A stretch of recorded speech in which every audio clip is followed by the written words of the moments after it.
your first headlining tour. You know, you're in Houston now. I mean, what does it feel like to be leading your own tour finally?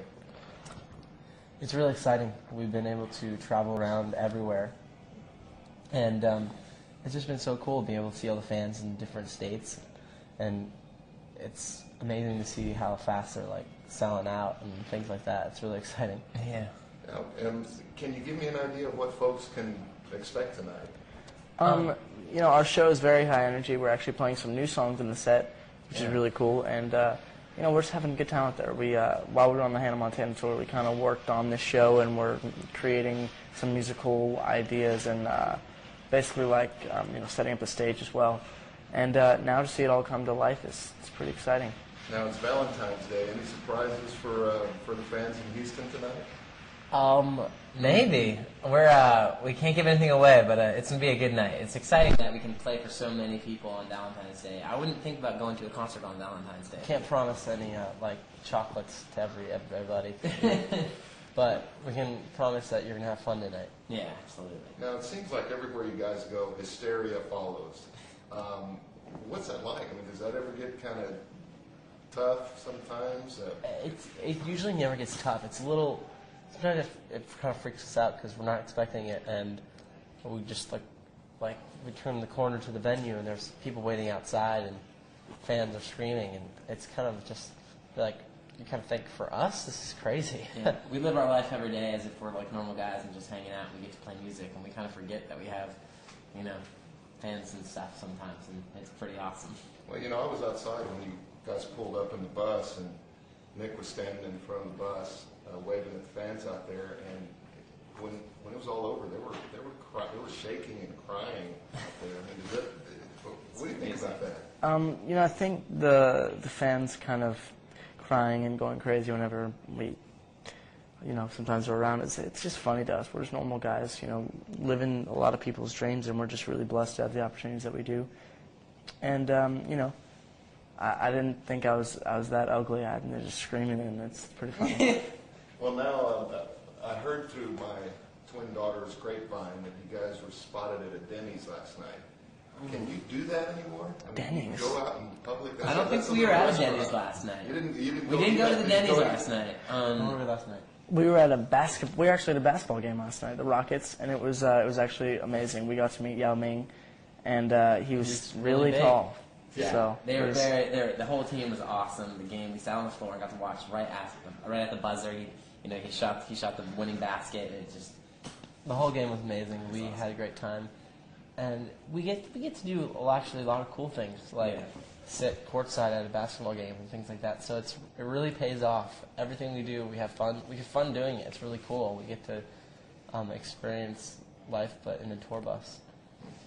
Now, I guess the question I was getting at before is can you go out in public now and do normal things without causing a riot anymore? We can go out. We do. We go to malls and things when we do. We just have to go at certain times. Yeah, we just have to be a little more aware of, you know, our surroundings and all that, and we kind of just pretend and wear mustaches. Yeah, exactly. Change our names. That's but it's nothing unusual. Yeah. There we go. Now, Joe, I need to ask you about your stage act and what you do on stage. You're very animated. You do some stuff up there. I saw the last concert with my kids, and I'm like, you got to get hurt sometimes. Have you ever hurt yourself doing that stuff? Not really hurt, but I've fallen a few times. But just like anybody, really, it's like you just kind of you have to just get back up and do your best.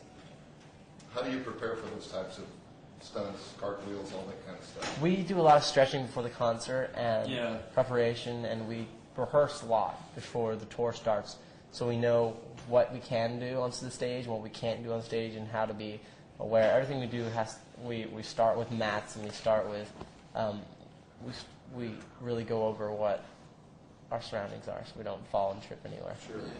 Since you brought up falls, the AMA Awards. Right.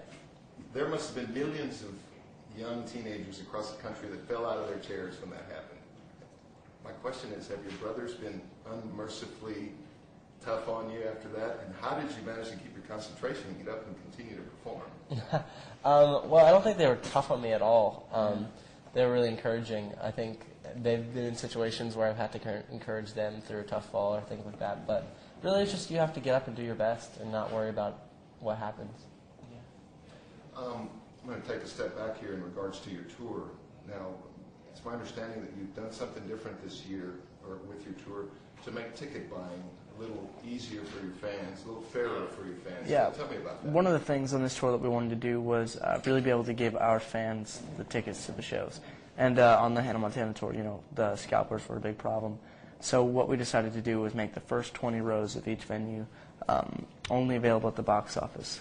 So when they would go on sale, the fans would have to be there to get those tickets.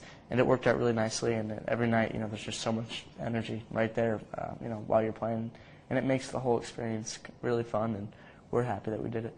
Now, I understand this is the beginning of your tour, right? You're not very far into it Yeah, yet. we go, this tour is kind of like the beginning. We are only like a couple weeks in, and then we'll be going through March, and then going international for a couple months, and then coming back for a big summer tour.